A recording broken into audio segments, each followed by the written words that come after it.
Indiana Fever versus Minnesota Lynx. Indiana walks into Minneapolis at 19-10, riding a 5-game winning streak and sitting at the top of the Eastern Conference with a .655 winning percentage. Minnesota is 24-6, first in the West at .800, and brings a 9-game winning streak into Target Center. This is a collision between two teams playing their best basketball. Minnesota carries a 56.1% win probability against Indiana's 43.9%. But the Fever's recent surge makes this far more competitive than the records alone suggest. Indiana owns the higher scoring offense at 96.4 points per game compared with Minnesota's 92.2. Both teams shoot 48% from the field, but the Fever generate their advantage through offensive production and individual shot creation. Minnesota counters with defense. Only 82.8 points allowed per game compared with Indiana's 90.1. The Lynx also lead in rebounds, 35.3 to 33.8, assists, 21.8 to 20.7, blocks, 4.9 to 3.9, and steals, 9.2 to 6.7. Indiana averages 14.2 turnovers, while Minnesota sits at 12.7. From 3, Indiana shoots 38.5% as a team, while Minnesota is slightly better at 38.9%. Indiana has the free throw advantage, 83.2% to 81.0%. The central battle is obvious. Indiana's scoring power against Minnesota's superior defensive resistance and possession control. The Fever arrive scorching hot. Their last 5 are all wins. 112-98 over Portland, 105-95 over Seattle, 123-88 over Connecticut, 108-88 over New York, and 110-107 over Seattle. That is 111.6 points per game across the stretch, with 4 victories by double digits. Minnesota is equally convincing, beating Toronto 104-72 and 100-93, Seattle 86-76 and 105-102, and Portland 101-93. The Lynx have surrendered more than 93 points only once in those 5. Indiana is overwhelming opponents with offense. Minnesota is controlling games with balance and defense. Kelsey Mitchell is Indiana's primary weapon, producing 23.6 points in 32.5 minutes while shooting 49.5% from the floor, 42.5% from 3, and 85.8% at the line. She combines volume with efficiency, and Minnesota cannot afford to let her establish rhythm early. Caitlin Clark adds another dimension with 21.6 points and 8.0 assists per game, shooting 44.6% overall and 35.5% from 3. Aaliyah Boston gives Indiana interior balance at 17.0 points and 8.3 rebounds while converting 52.7% from the field. Minnesota answers with Olivia Miles, averaging 19.4 points, 5.8 assists, and 4.7 rebounds while shooting 49.2% from the field and 87.2% at the line. Her control is complemented by Nafisa Collier's 18.3 points and 7.0 rebounds, Kayla McBride's 18.0 points and 40.5% three-point shooting, and Natasha Howard's 15.6 points and 7.9 rebounds. That depth makes Minnesota difficult to load up against defensively. Indiana's path is to push the scoring environment upward. Mitchell and Clark need to stretch Minnesota's perimeter coverage, Boston must compete on the glass, and the Fever cannot give a team averaging 9.2 steals easy transition opportunities. Minnesota wants almost the opposite game: controlled possessions, pressure on Indiana's ball handlers, disciplined rotations, and enough rebounding to prevent second chances. The Lynx have more defensive playmaking, stronger rim protection, and a deeper collection of established scoring options. The injury situation adds uncertainty for Indiana, with Aaliyah Boston and Caitlin Clark both listed as game-time decisions, while Damiris Dantas and Ugon Onyaya are out. Minnesota lists Emma Sachova out. If Indiana's key players are available and effective, The Fever have enough shooting to make this a four-quarter fight. But Minnesota's combination of defense, rebounding, turnover control, and home court stability provides the cleaner matchup profile. After analyzing both teams, my first pick for this match is Minnesota Lynx winner. The Fever will score, and their 5-game surge deserves respect, but Minnesota has the defensive structure to keep the game from becoming an Indiana track meet. Expect the Lynx to create separation through defensive pressure and more controlled late-game possessions. Indiana brings the explosive offense. Minnesota's balance and defensive discipline ultimately decided. My second pick for this match is total over 187.5, Los Angeles Sparks versus Portland Fire.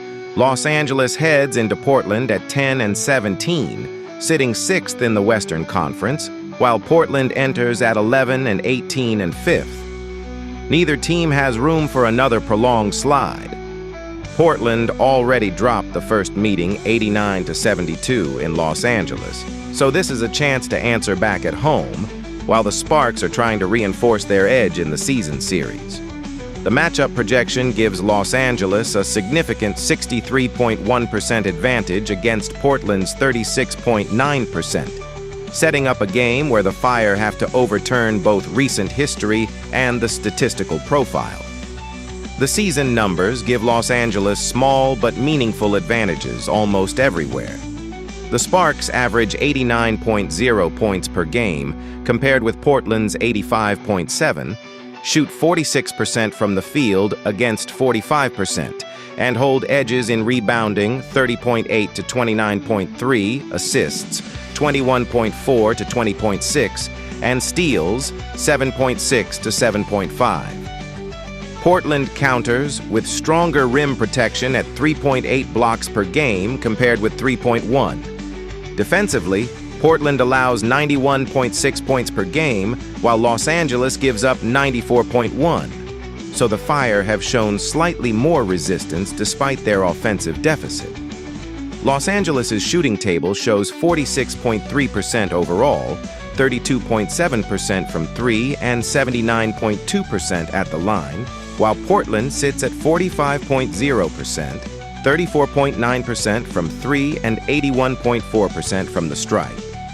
Turnovers are nearly identical, 14.4 for Los Angeles and 14.7 for Portland. That frames the central battle perfectly. Los Angeles' superior interior efficiency and offensive production against Portland's better perimeter shooting and slightly stronger scoring defense. Momentum, however, is working against both sides.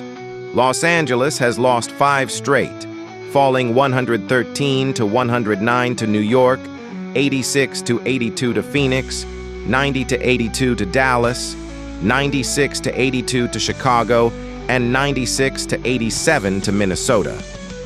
The Sparks have been competitive at times, particularly in that 4-point loss to New York, but they have repeatedly struggled to finish.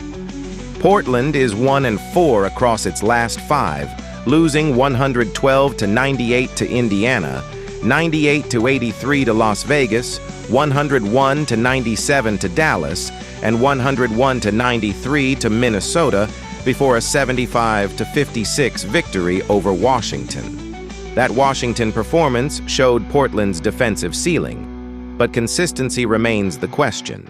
The individual spotlight starts with Nneka Ogwumike.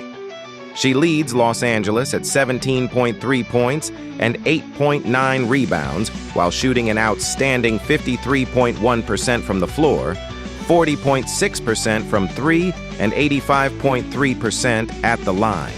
Her efficiency gives the Sparks a dependable scoring foundation.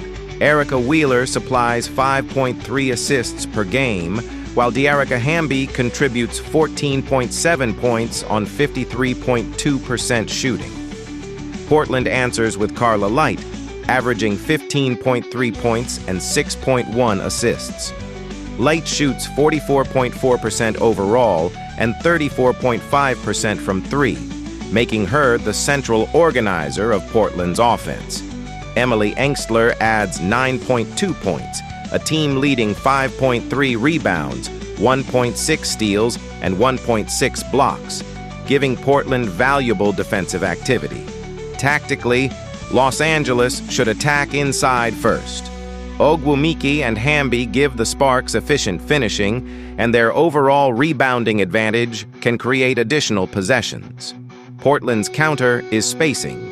The Fire make 9.9 threes per game compared with 8.7 for Los Angeles and shoot them more accurately, so a hot perimeter night can quickly change the geometry of this matchup. Leet's creation is critical.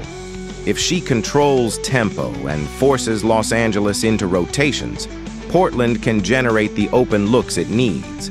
Engstler becomes another X factor because her rebounding, steals, and shot blocking can disrupt the Sparks before their offense settles. Availability matters as well. Los Angeles lists Kelsey Plum as game-time decision with a lower leg issue, while Portland lists Sarah Ashley Barker and Sonia Fiegin out with knee injuries. That puts even greater pressure on secondary contributors and rotation stability. The margins point toward Los Angeles despite its losing streak. The Sparks score more, shoot more efficiently overall, rebound better, move the ball slightly better, and already demonstrated they can control this matchup with that 89-72 first meeting victory. Portland's three-point shooting and home floor should make the rematch tighter, but Los Angeles has the more convincing offensive foundation. After analyzing both teams, my first pick for this match is Los Angeles Sparks winner. The deciding edge is interior efficiency and offensive balance. If the Sparks control the glass and keep Portland from turning this into a three-point shooting contest, Los Angeles has enough firepower to end its skid and take another game in the season series. My second pick for this match is total over 179.5. Connecticut Sun versus Dallas Wings. Connecticut heads into Arlington with urgency. The Sun are 7-22, 3-12 away, sitting at the bottom of the Eastern Conference and riding a four-game losing streak. Dallas enters 18-11, 8-5 at home and fourth in the Western Conference, still within striking distance of the teams above them. The gap is reflected in the matchup projection. Dallas carries an overwhelming 81.9% win probability against Connecticut's 18.1%. The Wings also took the first meeting 86-83, so Connecticut arrives looking for both revenge and a desperately needed momentum-changing victory. The statistical separation begins offensively. Dallas averages 89.4 points per game compared with Connecticut's 80.4 while shooting 46% from the field against 44%. The Wings also hold the perimeter advantage, hitting 34.0% from three compared with Connecticut's 29.1%, and they are significantly better at the line at 79.3% versus 69.8%. Ball movement favors Dallas as well, 22.3 assists to 19.4, while rebounding is nearly even at 33.9 to 33.0. Connecticut does create more defensive disruption with 8.4 steals and 4.7 blocks, compared with Dallas at 6.7 steals and 3.6 blocks. But the Sun turn it over 13.9 times per game, while Dallas sits at only 10.6. That possession battle could become decisive. Paige Bueckers drives the Dallas attack with 20.8 points and 6.0 assists per game, while adding 4.2 rebounds. Her efficiency makes the production even more dangerous, 51.3% from the field, 38.9% from three, and 84.8% at the line. Jessica Shepard provides the interior counterweight, averaging 14.7 points and a massive 11.9 rebounds while shooting 58.2%. Arika Ogunbowale adds another 15.1 points and 3.0 assists, giving Dallas multiple creators. Connecticut has a much more distributed offense. Olivia Nelson-Ododa leads the available group at 9.9 points and 5.9 rebounds while shooting an excellent 57.1%. Anissa Morrow contributes 11.6 points and a team-high 8.9 rebounds in her appearances, while Layla Lacan averages 12.6 points and 4.6 assists. The problem is availability. Brittany Griner and Aaliyah Edwards are listed out, removing significant size and scoring options from an already challenged rotation. Recent form only increases the pressure. Connecticut has lost 4 straight, 94-88 to Chicago, 92-84 to Washington, 123-88 to Indiana, and 72-63 to Phoenix. Its lone win in the last 5 was a 96-83 victory over Phoenix. Dallas has been inconsistent but far more competitive, going 2-3 over its last 5. The Wings beat Portland 101-97 and Los Angeles 90-82, while losing 81-75 to Washington, 82-81 to Atlanta, and 99-98 to New York. Those one-point defeats matter. Dallas has repeatedly shown it can stay attached deep into close games. The centerpiece is Buchers against Connecticut's collective defensive pressure. The Sun need their steals and rim protection to disrupt her before Dallas establishes rhythm. But Buchers combines scoring with control, and Shepard's rebounding gives the Wings another pathway to dominate possessions. Connecticut cannot afford empty trips. Dallas already scores 9 more points per game, shoots better at every level, and commits more than 3 fewer turnovers. Connecticut's clearest route is defensive chaos, force turnovers, generate transition opportunities, and prevent Dallas from settling into half-court actions. Nelson Ododa and Morrow must also keep the rebounding margin close. Dallas, meanwhile, can attack with spacing and patience. Buechers can create off the dribble, Shepard can punish the interior, and Ogunbowale adds another perimeter threat. The Wings' offensive depth becomes particularly important against a Connecticut lineup missing key front-court pieces. Expect Connecticut to compete with urgency early, but over 4 quarters, Dallas has too many advantages. Better shooting, cleaner ball security, superior offensive creation, and home court should gradually separate the Wings. After analyzing both teams, my first pick for this match is Dallas Wings winner. Final prediction: Dallas Wings 91, Connecticut Sun 79. Connecticut's defensive activity can keep stretches competitive, but Dallas owns the defining edge in offensive efficiency and shot creation. Buechers controls the tempo, Shepard influences the glass, and the Wings finish the job at home. My second pick for this match is total over 165.5. Toronto Tempo versus Golden State Valkyries. Toronto arrives in San Francisco with urgency. The Tempo are 10-18, sitting 6th in the Eastern Conference and riding a 5-game losing streak. Golden State stands 19-9, 3rd in the West, firmly positioned in the postseason race despite dropping its last 2. The first meeting went to the Valkyries, 83-75, and the matchup numbers point strongly toward another Golden State win, a 78.7% projected edge compared with Toronto's 21.3%. For Toronto, this is a chance to stop the slide. For Golden State, it is about protecting home court and strengthening its Western Conference position. The statistical contrast is fascinating. Toronto owns the stronger scoring average at 88.1 points per game compared with Golden State's 82.1, while also shooting 45% from the field against 42%. The Tempo averaged 20.0 assists, 31.1 rebounds, 7.2 steals, and 3.2 blocks. Golden State counters with 18.5 assists, 32.3 rebounds, 7.5 steals, and 4.1 blocks. But the number that changes everything is defense. Toronto allows 93.6 points per game, while Golden State gives up only 76.9. That is nearly a 17-point defensive gap. Toronto's shooting profile adds another dimension. The Tempo are at 38.6% from 3 and 83.1% from the line as a team. Golden State sits at 34.8% from deep and 76.7% on free throws. Toronto can absolutely create offense. The problem has been preventing opponents from answering. Golden State's identity is almost the reverse. Less explosive scoring, but far greater defensive stability, stronger rim protection, and slightly better rebounding. Marina Mabre is the offensive engine for Toronto, averaging 20.9 points, 3.5 rebounds, and 3.7 assists, while shooting 44.2% from the field, 38.7% from three, and 88.5% at the line.